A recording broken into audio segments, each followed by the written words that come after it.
হযরত আলকামা রাদিয়াল্লাহু তাআলা কালেমা পড়তে পাচ্ছেন না, সকলে মিলে চলে গেছে আমার নবীর দরবারে। ইয়া রাসূলুল্লাহ, আপনার সাহাবী, আপনার জলিলুল কদর সাহাবী আলকামা কালেমা পড়তে পারে না। আমার নবী আসলেন ঠিকই, সব কথা বলতে পারে, কিন্তু জবান থেকে কালেমা আসে।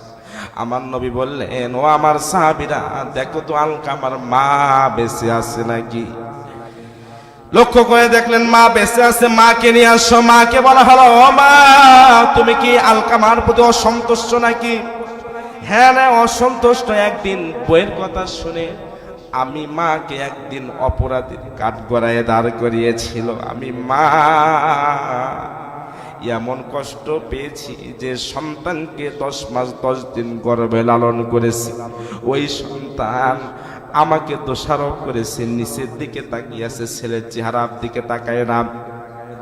আমার নবী বলছে, আলকামা, এই মুহূর্তে নিজের মায়ের পা দুইটা ধরে মাপ চাও, না হলে তোমার জন্য জান্নাত হারাম হয়ে যাবে। আল জান্নাতু তাহতা আকদামিল উম্মাহাত, ওই পায়ের নিচে তোমার জান্নাত, তোমার কালেমা নসিব হবে না। পা দুইটা শক্ত করে ধরো। আলকামা জনম দুঃখিনী মায়ের পা দুটা ধরেছে, কিন্তু মা সন্তানের দিকে তাকায় না, মন খারাপ করেছে। আমার নবী বললেন, মা আপনি কি মাফ করবেন না? না না, মাফ করবো না, কষ্ট পেয়েছি।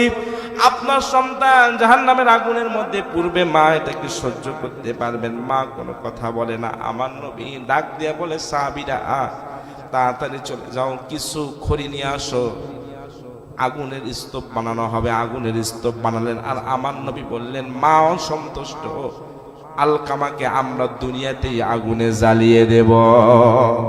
সকল সাহাবী মিলে আলকামাকে যখন উত্তোলন করেছে, আগুনের মধ্যে ফেলে দিবে, এমন সময় জনম দুঃখিনী মা ডাক দিয়া বলে, ইয়া রাসূলুল্লাহ, যে সন্তানকে 10 মাস 10 দিন গর্ভে রেখেছি, আমার সন্তান আমার দুধ খেয়ে আমার সন্তান বড় হয়েছে, ওই সন্তানকে আমার চোখের সামনে আগুনে ফেলে দিবেন, পৃথিবীর জমিনে কোনো মায়ের সহ্য হবে না।